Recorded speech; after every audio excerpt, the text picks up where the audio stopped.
Waste Asia में युद्ध चल रहा है। आज करीब उसके कितने 80 दिन होने वाले हैं। ठीक है, 28 फरवरी को ये युद्ध की शुरुआत हुई। भारत एक ऐसा देश है विश्व भर में जिसमें ना कच्चे तेल की, ना पाइप नेचुरल गैस की, ना एलपीजी की कोई कमी हमने होने दी। इस समय कंपनियों का 1000 करोड़ का एक दिन में ओएमसी जो है वो लॉस हो रहा है। अंडर रिकवरी तो और भी ज्यादा। देखिए, ये दिशा की दूसरी बैठक है जिसमें मुझे भाग लेने का सौभाग्य मिला। सारी जो डिस्ट्रिक्ट की में योजनाएं जो इम्प्लीमेंट होती है उसकी रिव्यू डीएम साहब ने ऐसा बोला है। डीएम साहब ने उसका एक स्टेटस रिपोर्ट दिया। ये स्टेटस रिपोर्ट जो है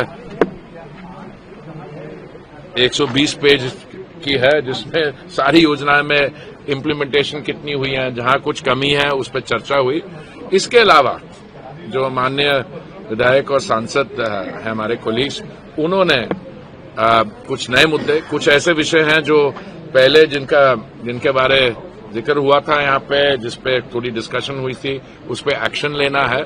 तो हमने कुछ अच्छे निर्णय लिए हैं। एक, हमने ये कहा कि जो भी यहाँ पे पॉइंट्स उठाए जाते हैं मिनट्स में तो आएंगे ही, जो इश्यू होगा किस योजना के बारे में, उसके अलावा एक चेकलिस्ट भी होनी चाहिए कि ये उससे उठाया जाए। जैसे किसी पिछली मीटिंग में ये कहा गया कि एक ग्रामीण क्षेत्र में एक स्थान ऐसा है जहां पे दुर्घटना, एक्सीडेंट ज्यादा होते हैं, तो वो क्या जो एनएचएआई के रिप्रेजेंटेटिव, उन्होंने ये बताया कि हमारा एक सड़कों पे सेफ्टी ऑडिट चल रहा है। तो हमने कहा कि उस चेक करिए, उसमें अगली बार ज्यादा स्पेसिफिकली बताइए। और हर ये दिशा कमेटी की मीटिंग हर 2-3 महीने में करेंगे, इससे साल में 3-4 कमेटी की मीटिंग्स हों। और मुझे ये खुशी है कि जो एटमॉस्फेयर है बहुत कोऑपरेटिव रहा।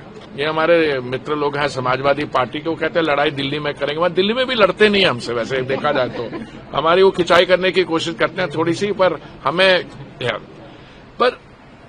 कुछ हमारी तरफ से चिंता के विषय हैं। आप देखिए, ये जो वेस्ट एशिया में युद्ध चल रहा है, आज करीब उसके कितने 80 दिन होने वाले हैं। ठीक है, 28 फरवरी को ये युद्ध की शुरुआत हुई और पिछले 4 साल में हमने ये दूसरा मेजर युद्ध है। पहले रूस और यूक्रेन के बीच हुआ, वो 4 साल फरवरी 2022 में हुआ, और अभी पिछले 80 दिन में ये युद्ध चल रहा है। तो इसमें कई हमारे पास नई समस्याएं जिनका सामना करना पड़ता। तो मुझे बहुत खुशी है आपको ये बताते हुए कि भारत एक ऐसा देश है विश्व भर में जिसमें ना कच्चे तेल की, ना पाइप नेचुरल गैस की, ना एलपीजी की कोई कमी हमने होने दी। एंड समय पे माननीय प्रधानमंत्री जी ने निर्णय लिए। पिछले 4 वर्ष से हमने दाम बढ़ाए नहीं, कम भी किए हैं। और अभी आप लोग, मेरे भाई लोग बैठे हैं, वो वो एक तो गैस का प्राइस बढ़ाया था कुछ महीने पहले। तो मैंने कैलकुलेशन की कि अगर एक परिवार एक सिलेंडर को 3 महीने में इस्तेमाल करता है तो 60 रुपए बढ़ने से तो एक दिन में कितना, 2 रुपए, 1 रुपया उसका बढ़ाए। तो ठीक है, नहीं बढ़ाना चाहिए अगर हो सके, पर अभी इस समय कंपनियों का 1000 करोड़ का एक दिन में ओएमसी जो है वो लॉस हो रहा है। अंडर रिकवरी तो और भी ज्यादा, पर स्पिरिट बहुत कोऑपरेटिव थी। एक हमने जो बहुत कोशिश की है, सीएमडी हमारे हैं गेल के, gas authority of India limited के, हम वाराणसी में, काशी में, हम ये चाह रहे हैं कि जो पाइप गैस कनेक्शन थे वो ज्यादा तेजी से, जो एलपीजी कनेक्शन थे उसको ज्यादा तेजी से पाइप गैस में कन्वर्ट किया जाए। तो मुझे बड़ी खुशी हुई है, 4 गुना ज्यादा हुआ, पर मैं समझता हूं वो अभी कम है। और हम चाहेंगे कि इस समय एक दिन में, वो कह रहे थे कि 800 इफेक्टिव कनेक्शंस पाइप गैस के एक दिन में 800 दे रहे हैं, जिसमें वो कह रहे थे कि 400 जो एलपीजी के लाभार्थी थे वो कर रहे हैं। उससे सुविधा लाभार्थियों को भी होगी। एक तो पाइप गैस ज्यादा एफिशिएंट है, वो सस्ती भी है। दूसरा, हम चाहेंगे कि पहले तो कुछ काम अच्छा भी किया है इन्होंने, कोई 60-70 हजार ऐसे जब रसोई में जहां पे एक दिन में 60-70 हजार बच्चों को खाना जाता था एटसेट्रा, जहां पे एक महीने में 6,000 सिलेंडर लगता था, 6,000 सिलेंडर कमर्शियल सिलेंडर लगता था, उसको रिप्लेस कर दिया पाइप गैस। एक वो काम हुआ, पर अभी भी मैं समझता हूं कि इसको हमें आगे ले जाना है। ये 800 कनेक्शन की जगह हमें वाराणसी में ही इसको दुगना तिगना 3 गुना इसको ले जाना है, और हम चाहेंगे कि देश भर में हर रोज ये 50,000 भी हम देश में कन्वर्ट कर दें एलपीजी कनेक्शन।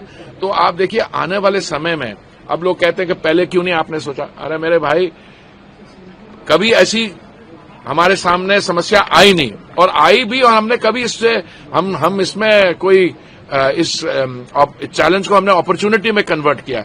और एक देश है जहां पे दाम हमने कम करते रहे और कहीं कमी नहीं है एलपीजी की। या कभी कभी आइसोलेटेड रिपोर्ट्स आती हैं कि किसी जगह में क्यूज लग गए। क्यों? किसी ने क्या सोचा, थोड़ा लोगों ने होर्डिंग की कोशिश की, थोड़ी ब्लैक मार्केटिंग की कोशिश की, वो भी हमने बहुत डिस्ट्रीब्यूटर्स को भी डिस्ट्रीब्यूटरशिप्स को कैंसिल किया। वाराणसी में pipe gas, natural gas, petrol diesel की कोई समस्या नहीं है, सब जगह आउटलेट्स है, देश में बाकी जगह भी है। पर आज की मीटिंग मेरे लिए बहुत एक पर्सनली बहुत सेटिस्फाइंग थी। क्यों? इसलिए क्योंकि स्पिरिट कोऑपरेटिव है। जो सवाल उठाए गए, मैं समझता हूं ये सवाल उठाने लायक है, और एमपीज का और एमएलएस का ये हक बनता है उठाए।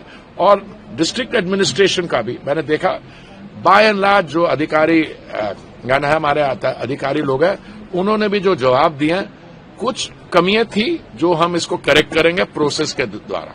बहुत बहुत धन्यवाद। रोपवे और जो स्टेडियम है, इसको हम लोग कब तक उम्मीद करें कि तो बताएं? अगस्त 15 तक। अरे भैया, रोपवे और स्टेडियम की बात करो, परसों मैं माननीय मुख्यमंत्री जी के साथ था गोरखपुर में, वहां पे वो 30,000 व्यू स्पेक्टेटर्स का वो कैपेसिटी बढ़ भी सकती है। एक इंटरनेशनल लेवल का क्रिकेट स्टेडियम बन रहा है, तो यूपी में काम तो दबा के हो रहा है।